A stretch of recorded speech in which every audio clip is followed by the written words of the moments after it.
Welcome back, everybody. We're ready to start our second session tonight. And our speaker is Dr. Darrel Ray, founder of Recovering from Religion organization. He is also a psychologist and the author of some important books for those of us recovering from RTS, including Sex and God-How Religion Distorts Sexuality. You can learn more about recovering from religion and about Dr. Ray in our exhibit hall. And tonight, Dr. Ray will be speaking on the topic of reclaiming your sexuality after religious indoctrination. Welcome, Dr. Darrel Ray. Glad to be back here, Janice. I just want to say again, thank you so much for putting this on. This has been a home run, and I'm so proud to be part of the first annual. This will be resonating for decades from now. The information and the speakers, the content, it's all really been good. I've been happy to be a participant, even if I wasn't a speaker. All right, I'm going to share my screen here. Well, a part of what I'm going to be talking about is contained in Sex and God, my book, but I've also added some other things and tweaked some things that literally I've developed since I published the book. So first of all, this talk is not, and that's with a big N-O-T, a substitute for therapy. And I'm going to give you some tips at the end of my talk about whether you need therapy or not, but don't let this be a substitute. However, I think almost anybody listening to this will probably be able to walk away with one or two things they could do to help reclaim their own sexuality after having left religion. Go to seculartherapy.org if you want to find a therapist who knows how to help you using evidence-based methodologies and is probably pretty darn knowledgeable about sex, sexuality, and religion and how the two intersect. So first of all, this is a photograph I took on my own property many years ago. A tree fell down on top of a smaller tree. A big tree fell down on a smaller tree, and it distorted the tree's shape, as you can see. Now this tree is it's been growing for like 20 years or more after it was knocked down and hurt by another tree. But in the process of trying to recover, to reclaim itself, to use some terminology we've heard from Dr. Winnell, it had to twist itself back up to the sunlight. Because the tree's natural habit, if you're a garden owner, you know what I mean, but a habit is what the plant wants to do. It's its natural appearance. It's the way it naturally wants to grow. A tree wants to go straight up. But in this case, the tree got knocked down, and then it had to move itself back up so it could start going back up towards the light and compete in the forest with other trees, of course. So what we see here is a good metaphor for what religion does to us and our sexuality. Religion distorts us by knocking us down, by just pushing us certain ways, forcing us to behave in ways that are not our normal habit, if you will. We want to grow straight, and the religion pushes us one way or the other. Sexual development and brain development go hand in hand. You cannot divorce the two. You can't separate them.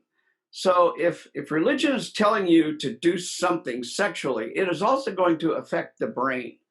So if religion is telling you something, for example, that sex is dangerous, or if you get that message that sex is dangerous, then you're probably going to have the danger, the fight-flight responses in your brain and the sympathetic nervous system are going to be stimulated, and your sexuality may be distorted by the fear response that you learn early on. And that's just a simple example, but it helps us understand, just like the tree, our brains are being pushed one way or the other by our environment. And if the environment's religious, you can bet it's always being pushed towards distortion against normal and natural ways of being.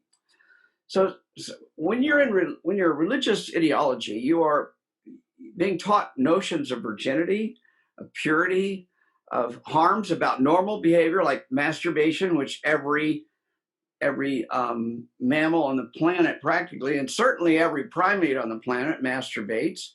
And we're just primates. Why wouldn't we masturbate too? And we're being taught rigid notions about the gender binary, totally denying the fact that there's, all sorts of ways that gender can be expressed, and the physiology and the neurology and the hormones can be quite different from person to person. And we're also being taught crazy things like Catholic priests being taught about celibacy or sexual repression within purity culture. And then ultimately, the bottom line in all this, as you heard in my previous talk, is sin. Because sin is whatever the leader says it is. And it can change from year to year, it can change from generation to generation. But sin is always the root of control in any ideology, any religious ideology here. While you were out flirting and dating, while others were out flirting and dating, you might have been in a Bible study. When others were out learning what porn they like to masturbate to, you may have been in an anti-masturbation group. When others were experimenting with sexual positions with a partner, you were learning that the missionary position is the only godly sex. Does any of this look familiar to you? Can't see too many faces, but I'm guessing Alice is familiar with this. When others were visiting Planned Parenthood to get birth control, you were being taught that condoms don't work and birth control is murder. When others were taking an age-appropriate sex education course at the Unitarian Church, you were learning about purity culture and the idea of male ownership, and the father gives the daughter away, and the daughter can't have sex until she's married, and all that sort of stuff. Oh, and there are age-appropriate sex education courses. It's called Our Whole Lives, and it's developed, beautiful, wonderful program developed by the United Church of Christ and the Unitarians. Of course, those are both super liberal churches. They're not really Christians, I guess. That's what I've been told anyway. When others were hanging out with LGBT-friendly groups, you were being taught that the evils of all sorts of stuff and the gender binary and choosing to be gay were a sin, a crime against God. So if you're raised with any of these, then you have the elements of distortion built right into the way you're raised as a child. Of course, our sexuality, and in other talks, I won't go into this, but our sexuality really, really is impacted in childhood and certainly up through early adolescence. So we're going to be talking about reclaiming our sexuality.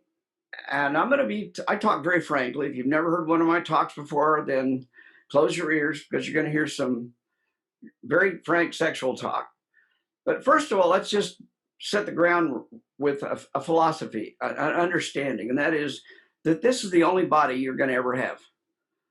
So wishing it was different, wishing it was better, wishing it was somebody else's is just irrational and has no basis in what we need to do. Only body I'm going to have, this is the only life I'm going to have. There is no reincarnation, there's no resurrection, all that kind of bullshit. So the task is to learn to enjoy your body and your life.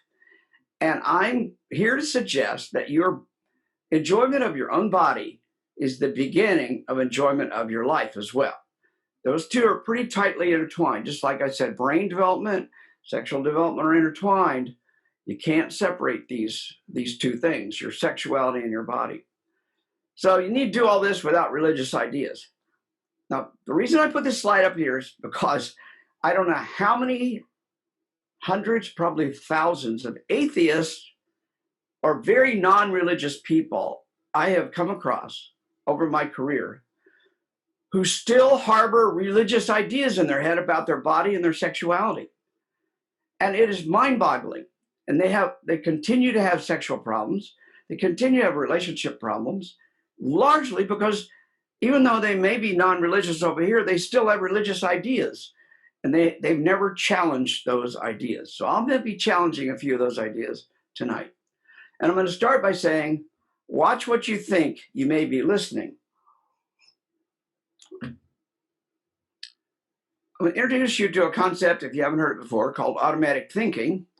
And that's something that really plagues us as cognitive human beings. We've constantly got ideas and thoughts coming into our head. But automatic thinking in this case has as little to do with rationality or logic. It is generally framed right inside our early childhood. your mother told you how stupid you were. You had a teacher that told you how stupid you were, and you get that in your head when you're 7 years old, and then it just pops into your head when you make a mistake. You'll say, wow, that was really stupid of me, or how could I be so stupid?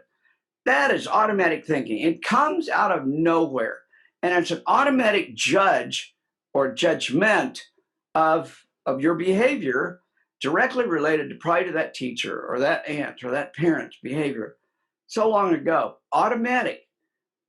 And automatic thoughts like that are detrimental to your ability to grow and change. Other thoughts, you might be somebody who was taught. I was taught anybody who has a tattoo is of the devil. That's what I was taught. Now I'm 70 years old. I still see people with tattoos, and that thought still goes through my mind, even though I do not believe it. It's as farthest from the truth. Some of my best friends have got tattoos all over their fucking body, and you're going to hear one of them talk tomorrow. But the fact is, the thought's still there. And we can't necessarily get rid of the thoughts, but we can acknowledge what an automatic thought is and do something about it. So the others I've just put up there as examples. I can't believe she wore that today. Who said that in your life? Probably an aunt, probably your mother, in your presence. So you heard that dress is not appropriate according to your religious mother or your religious aunt. And then we've got the automatic thinking that reads other people's minds. I'll come back to, but they think I'm not smart enough, and we're going to talk about that. So automatic thinking is one of the ways to frame it, first of all, is to say that when you hear something like, well, that's just the way I am, that's automatic thinking. You have not stopped and examined if you are that way. That tree has been bent, but it's doing its best to come back straight. You could just stay bent as a human being and just say, well, that's just the way I am. Or you could say, no, I'm going to start growing back up to the sun again. A rational thought is this: that's the way I was indoctrinated or trained, and I can change my indoctrination. That's the rational approach to life. When you get into conflict with one of your old beliefs, or a behavior seems to get in the way of you being happy, saying that's just the way I am really is just an automatic thought, because it tells me you haven't stopped and examined the belief structure that's getting in the way of your growth. If you really want to change, if you want more of the information I just gave you, I've given you the 3-minute course on cognitive behavioral therapy there. And if you want to learn more, find a good therapist who's trained in cognitive behavioral therapy. And basically, let me give you a clue here. Any therapist worth their salt these days knows cognitive behavioral therapy. It is like the baseline clinical practice for any talk therapist. If they don't know cognitive behavioral therapy inside and out, they're not good at it, then you shouldn't be paying them a dime. Other forms of, and offshoots in some ways, is dialectical behavior therapy that uses a lot of the same principles that is added on to it. Of course, there's other things that are effective that you might use depending upon the therapist and depending upon the situation. That's like mindfulness or meditation. There's lots of other clinically validated, empirically validated methods. I don't have time to go through all of them, but the bottom line ones are pretty much these 2 or 3 that I've put up here. So I'm not going to read this to you. It just basically, well, let's reframe what born again means. When you examine your beliefs and you really start throwing them out, I don't know about you, but about every 10 years I decide I'm going to throw shit out. I threw 19 barrels of trash out about 4 years ago when I went through my basement. That's a hell of, I had to pay the trash company extra to dig it all away. But that's kind of what you're doing when you're re-examining your beliefs. You're throwing a lot of trash out. And when you do, it really lightens the load. I've got my office is in my basement. I've got lots of room in my basement now because I threw all those things out. And you will have more room in your brain, and your brain will process faster, and your brain will work better and be able to analyze situations because it doesn't have all these old automatic thoughts constantly getting in and gumming up the work, slowing you down, making you feel bad, and hurting your ability to analyze your current situation. So I'm going to talk about two kinds of hangups. There's more, I'm sure, but the main two I want to look at are hangups about your body and hangups about other people's bodies. I think an enormous part of our culture just puts way too much emphasis on what a person's body looks like. I mean, not just their body, their face, everything else.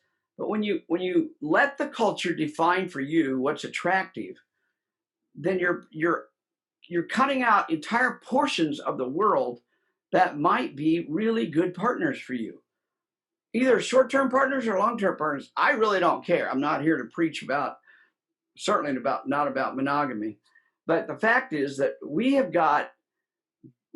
been distorted by our own culture. When you turn the TV on, when you open a magazine, and you only see one body type and one approach to sexuality, your brain is constantly being pushed in that area, just like religion pushes us. So I want you to be sure and think, wonder why I'm so hung up on only one body type or only one facial type. And it may be because of cultural influence. I'm not saying that we don't have our preferences. I think we all have our natural, normal preferences. I'm just saying, widen your preferences up if you find out they were probably overemphasized in the media. So how about challenging our automatic thinking? I'm sure nobody in this audience today has ever said something like, I'm too fat, or I'm too skinny, or I'm too unattractive, or I'm too tall, or I'm too short. I'm preaching to nobody that would say that, right? I just want to make sure. Yeah, okay, good. So what I hear people all the time criticizing their own body. And we start off with this talk saying, this is the only body you're going to get. Being dissatisfied with your body isn't going to get you anywhere on this planet. And you're going to die dissatisfied with your body because it's the only one. We don't have a refund. So if you want to change your body because, for whatever, I lost 31 pounds over the last 2 years. And I did it intentionally and slowly because I looked at myself, look, this is not healthy. I need to be a little bit better at what I eat. And I already been pretty good at exercise, but exercise doesn't take weight off. I learned that the hard way over the last 20 years. So if you feel like any of these are true, that is probably automatic thinking. Where did you learn the idea that you're too fat, too skinny, too unattractive, too tall, or too short? I also hear people say, I can't enjoy my body, but while I masturbate, I can't enjoy masturbation. Well, I'm going to talk about this a little bit later, but I wonder where you got the ideas that keep interfering with you having an opportunity to enjoy your own body. Again, it's the only body you can masturbate with. I mean, there's no one else's body you can masturbate with. And there's no one else's body you can learn about your body. You can't learn about your body through other people's bodies. You got to go through your own body to get there. I want you to challenge automatic thinking about other people because I see way too many people mind reading other people. They think I'm too fat. They think I'm too skinny. They think I'm too unattractive, tall, or short. Other people. And how the fuck do you know what anybody else is thinking? They may be looking at you and thinking about what they're going to cook for dinner. Or they may be looking at the clothing you got on and saying, I wonder where she bought that. You have no clue what they're talking about. So in order to challenge this, you have to become aware of it. You have to become mindful of your automatic thinking. And this is a task that will take you years to learn. I'm like I said, I still hear the tattoo thing from my granny, but I've learned it. I've learned to say, oh yeah, that's granny talking. That's not me. That is not Darrel talking. That's granny talking. And you may start listening and realizing, well, that was my grandpa. He told me that. That was my fourth grade teacher. They told me that. You may start being able to label where those automatic thoughts come from. And I think it's a benefit to identify where they came from, because then you can say, well, screw you, Grandma. You can say, that's not me. That is not my opinion. That's Granny's opinion. And I can acknowledge when I see someone with tattoos, my granny would really dislike that person. On the other hand, I really love them. I think that's great. So that's challenging automatic thinking. Again, I'm giving you the quick course on cognitive behavioral thinking. We're going to come back and look at how this all works for sex. So all this thinking we're doing is like having old tapes going off in your head. And who in the hell has got a tape recorder these days? I don't think they even, well, I got online and got this picture and found out that Amazon will sell them to you for about 100 times more than what they cost back in 1978 or 1980. So we want to change our beliefs about sex and sexuality. There's no one way to be sexual, and there's no one way to express your sexuality. That is your job in this life with this body. Our sex drive itself is incredibly variable. I can be horny as hell today and not be interested in sex at all tomorrow. Your sex drive can go back and forth, up and down, in and out, change. You're in a lifetime of sexual adventure with you and your body. Think of it as a partnership. It's me and my body out here. We're going to figure out what we really, really like, and we're going to have some fun with it. And there's lots more opportunities to have fun than you think there are, I'm guessing. No two people will perfectly match you or your sex drive or your sexual interests. Now, in religion, it teaches you've got to can't have any sex until you're married. And then when you do get married, you can only have one kind of sex. And that person that you're having that one kind of sex with has to satisfy you and be your partner for the rest of your life. You know, that probably worked okay, when if Jesus existed, when he was around, because people are only living 30, 40 years, you barely had time to get enough screwing in and get a few kids, and then you're dead.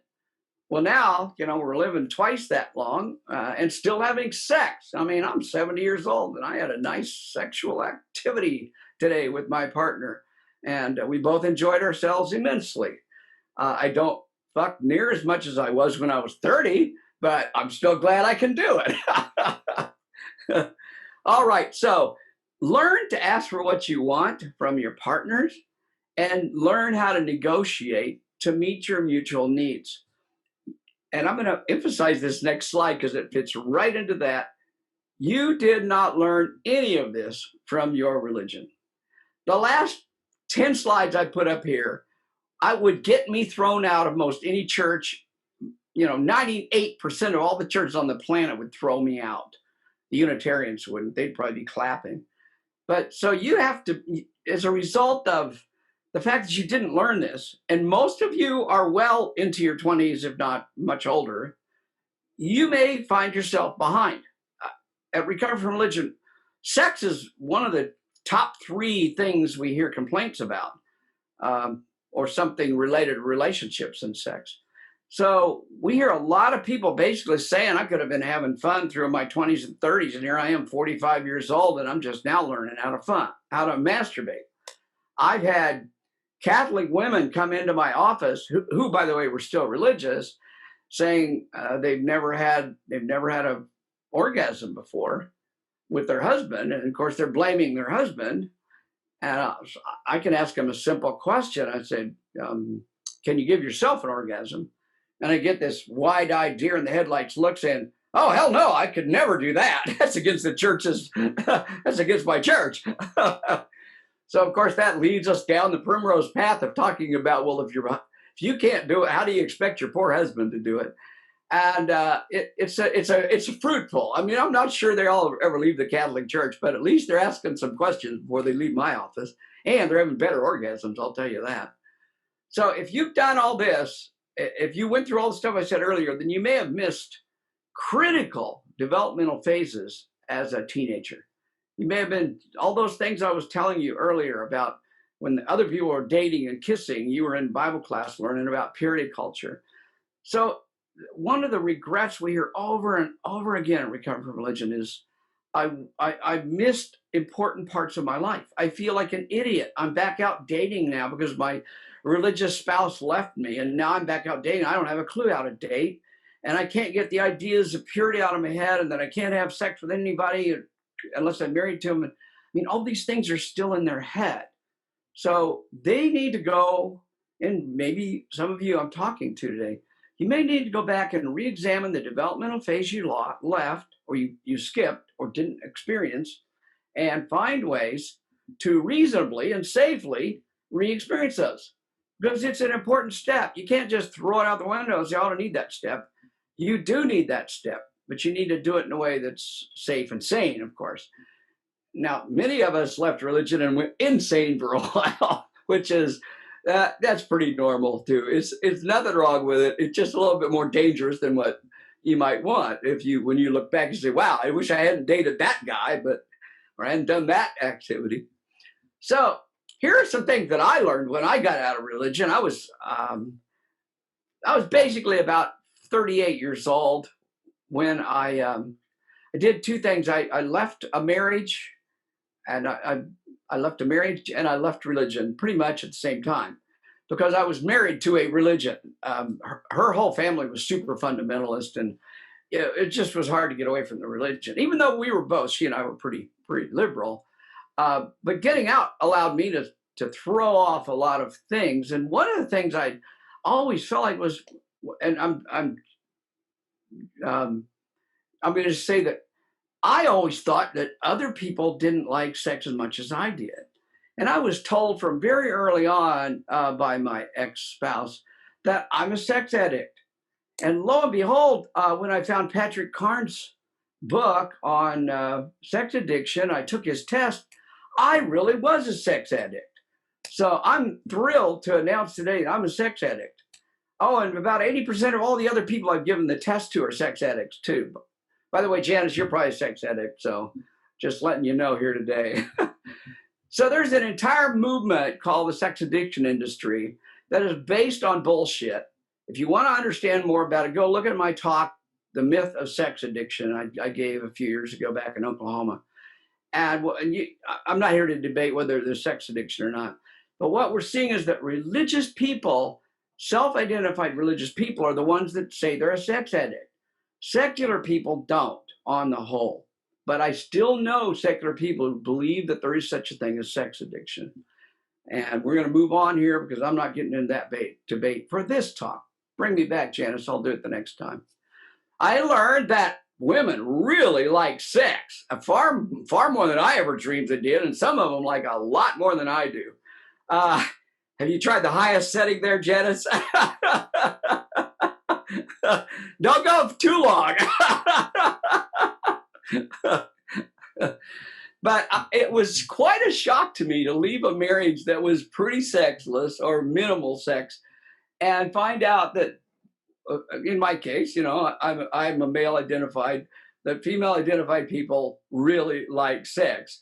And I mean, that's quite a revelation. And it took me a while to get used to it, but I'm used to it now. Don't worry. I haven't gone down the wrong path. Second is I learned that I am my best sex partner, where I've got a partner or not. I love Mae West. If you don't have a good partner, you better have a good hand. And I believe that very, very devoutly. But I want to also throw something else out. You may have a good sex partner, and I wish everybody to have a good sex partner. It's a wonderful thing in life to have a good sex partner. But you are also your own sex partner. And you need to take responsibility for satisfying yourself and to enjoy yourself and to learning your own body. And then that will lead to being a better partner for whoever you're involved with. And people who cannot be comfortable with their own bodies and masturbate, and I love to talk about masturbation because I think it's the first sex act we have on this planet. You're the first sex partner you're going to have, and you're the last sex partner you're probably going to have. So in between, you might have some good partners, but you're always with you. And masturbation's got so many benefits beyond just having an orgasm. It relaxes you, it helps you go to sleep, all those kinds of things. One of the people I most admire was Betty Dodson, who just died October 31st, 2020. She was a genius. She started these workshops in New York City where women would come from all over, get in a room, get naked, and masturbate. So you'd got 30 women all naked in a circle, not singing Kumbaya. They're using their vibrators. And they're learning from Betty Dodson where the different erogenous zones are and how to explore their body and how to get comfortable, how to use mental exercises to relax themselves. Betty Dodson did for women what nobody had ever done before. And I'm a male, I own a penis, so I don't particularly didn't need or know all the stuff she was teaching, but it was her attitude that I caught. Her attitude was, why the fuck are we so scared about talking about masturbation? Everybody does it. Nobody's scared about talking about, what you ate for supper. And it's just about that mundane sometimes.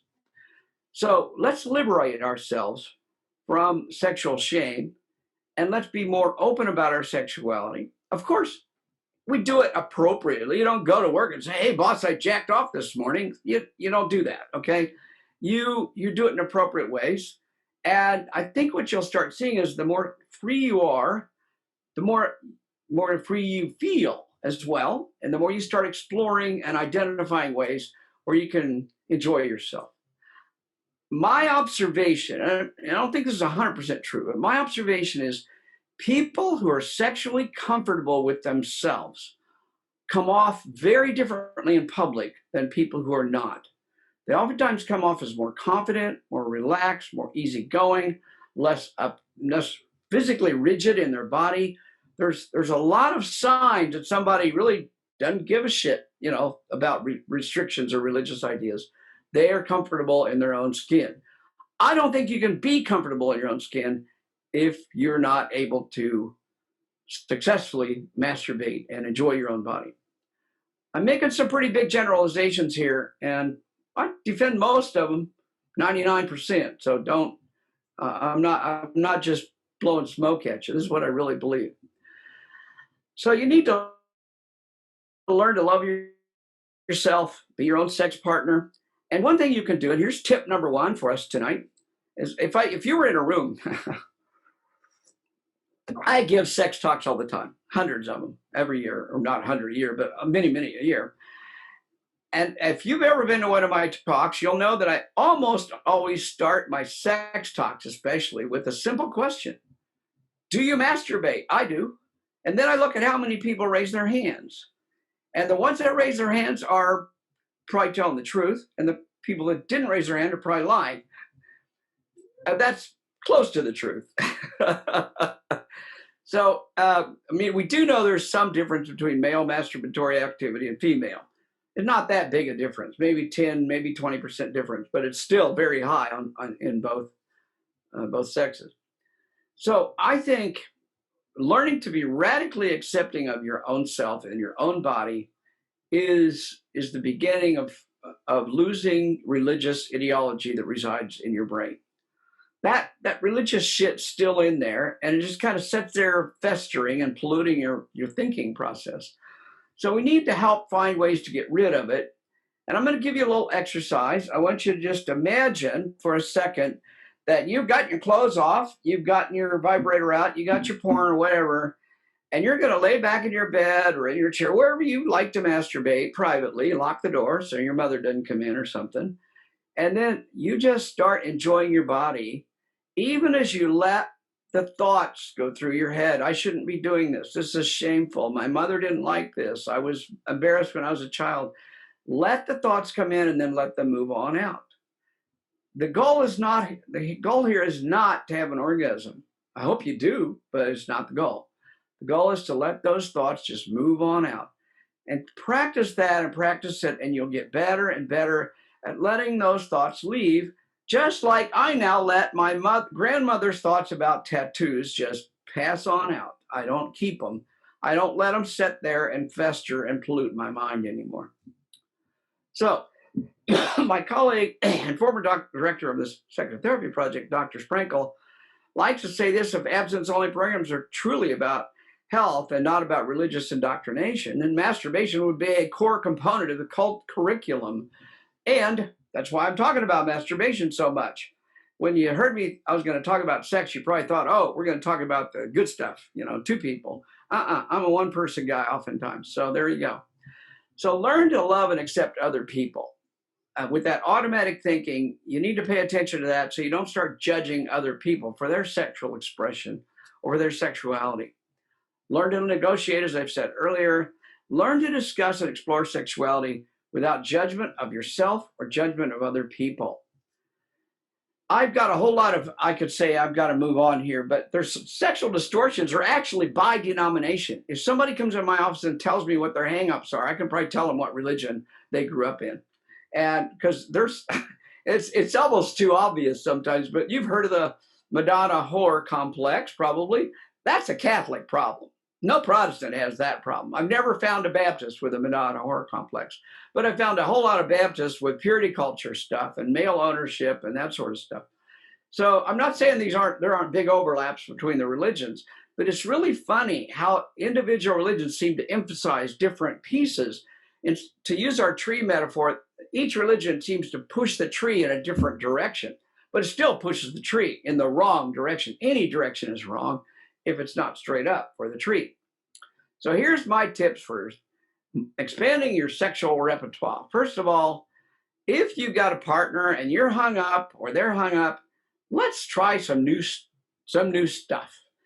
For example, role playing. And I don't care if your partner's religious or not. There are a lot of people they're secular and have religious partners. Even a lot of religious people will still do this kind of stuff. But role playing is a lot of fun. And it helps you step outside of your own body. It helps you do something that you would never do if you were yourself.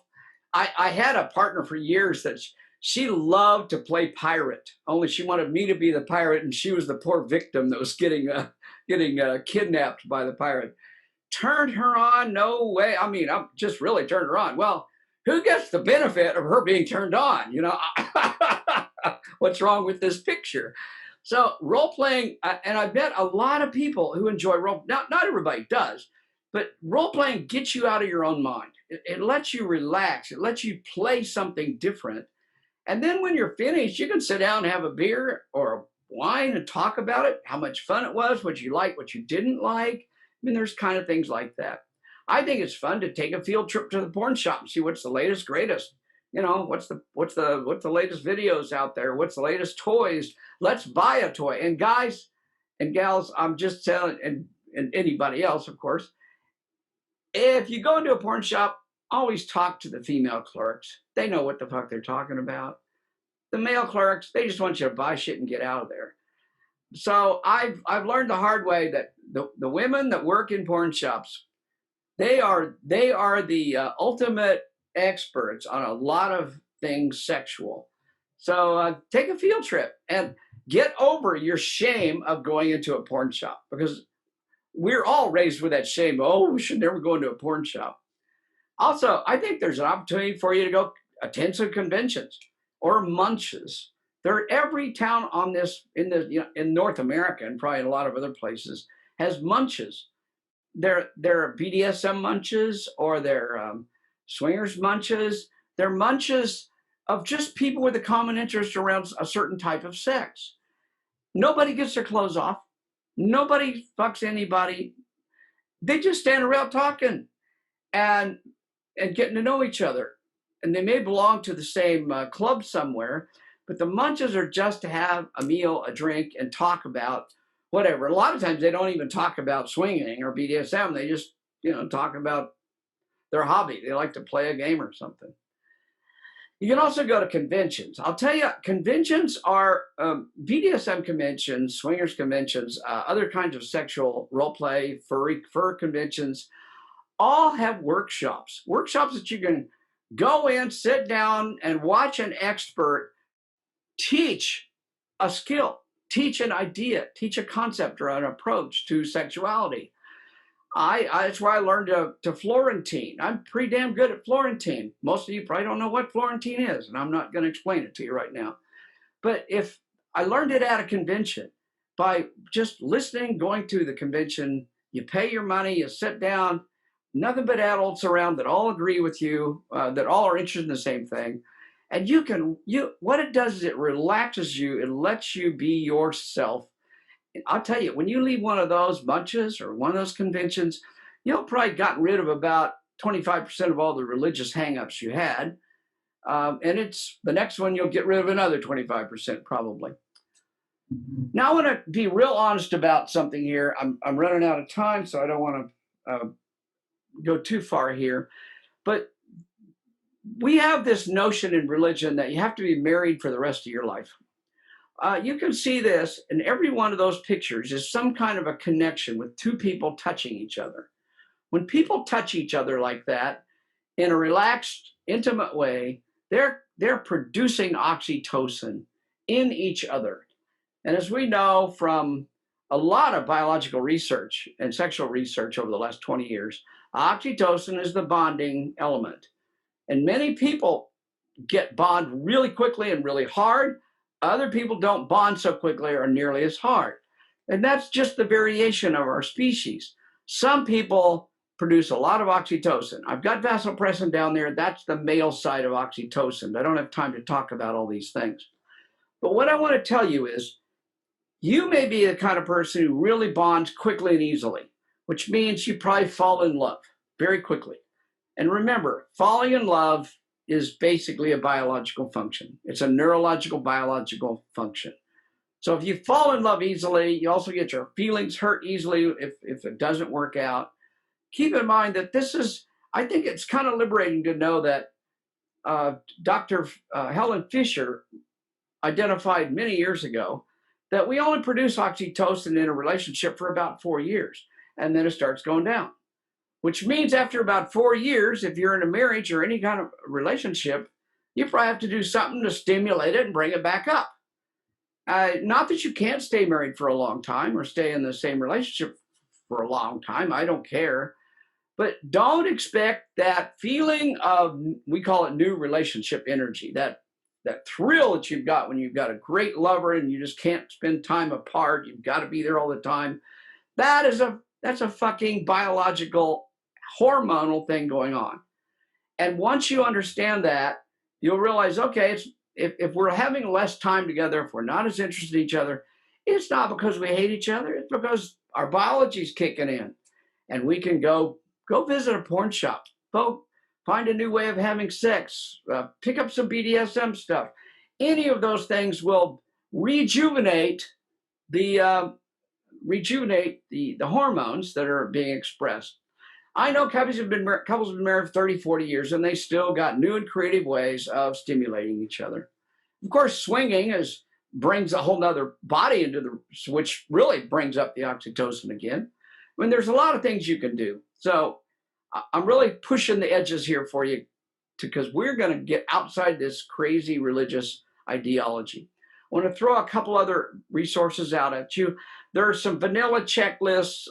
If you know what I mean by vanilla, it means you'd like missionary style once a month, whether you like it or not. It's a checklist. I'm only being joking there. I'm sorry. It's a checklist. You can just go to this website, hit the checklist, and it'll go down through a whole bunch of different sexual activities that you can do with your partner to keep stimulating the oxytocin and keep bringing the relationship together, keep helping us stay bonded to each other. When people grow apart, when you hear people say, oh, we grew apart, that's why we got divorced. Nah, you didn't grow apart. You stopped producing oxytocin in each other. And you weren't doing the things that did that for you. So that's just a thing to keep in mind, because we're biological creatures first and foremost. We are not religious. There's nothing about Christianity that has anything to do with biology. There's also BDSM checklists. There's some great checklists out there. You can hit the button. Well, you can get in that one, and it will force you and your partner to look at the same list, and you'll check, do I like that or not, on a scale of 1 to 5? And at the end of you filling it out, you do not show it to the other person. This is your private information, but you can go through and say, here's one of my top ones, and they'll say, well, here's one of my top ones. And if they match, whoa, we got a whole new activity for Saturday night, or Thursday night, or wherever you decide to do it. There's lots of opportunities to use these kind of checklists, because what they do is they take sexuality out of our mind and put it out here on a piece of paper. And they normalize all these things because millions of people are doing this. Millions are. So you're just adding to the number of the millions that are doing it. And you're learning how to expand your sexual horizons within a given relationship or whatever your relationship choice is. So last, and I'm going to get through this because I think it's really important. When you see a pattern, if you might consider therapy, when you see a pattern of your own sexual behavior that interferes with your enjoyment of your relationship. If you hear yourself or hear someone, if you hear yourself saying, I can't enjoy sex with the lights on because I'm too ashamed of my body, might be a time to go look for a good therapist. Get rid of those automatic thoughts that are preventing you from enjoying yourself. I'm afraid of my emotions when I have sex with somebody. I fall in love too easily. I don't know how to control myself when I'm involved with someone. That's an area for getting some help with therapy. Now, this list is not comprehensive. It's just some common things I see. When you can't relax and enjoy your own body by yourself, when you can't masturbate, go find Betty Dodson's dead now, but you go find somebody like Betty Dodson to help you relax. That's simple. When intrusive thoughts from religious indoctrination get in the way of your pleasure and developing healthy relationships, that's a time to get some therapy. I can't possibly ask my partner to go down on me. I would be too ashamed. Or I can't possibly ask my partner to go out and put a blanket in the dark in the yard and let's have sex outside or anything like that. I would never do any of that. I'm just saying, but other people might think about that. So when you have experienced any kind of sexual abuse, and it can happen, as we all know, most sexual abuse happens in childhood. Not all by a long shot, of course. Many people are assaulted sexually in adulthood too. But if it happened to you in childhood, you're almost always going to need to get some outside help to think through that and to reprogram your brain, because your sexuality has been incredibly distorted, whether by a religious leader or not. It's going to be distorted. I mean, think of all those messages we got about LGBTQ community when we were growing up, and all the bullying and teasing that other kids did to us or to other people as we saw it. All that stuff has an impact on our brains as children and young adolescents. So this is your life. You cannot change the past. You cannot change your partner. You can take charge of your own sexuality and explore the options to take charge of you. You can learn to ask for what you want, and you can find a good therapist when you need some help. So I'm not a Christian, and I do not act like a Christian. So I want to put this one last slide up here to let you know I am not a Christian, and I do love sex. All right. Thank you, Janice. Oh, Dr. Ray, that was marvelous. What a fantastic presentation. I wish that we could just keep going with it. So good. I love learning about sex and talking about sex and, of course, experiencing and enjoying sex. So, this has been wonderful. People are saying how amazing and transparent your presentation was, and they just enjoyed it. Thanks again so much, Darrel. I had a great time. Good. Listening to that. That was wonderful. It's second best to having an orgasm. I agree. We'll see you soon.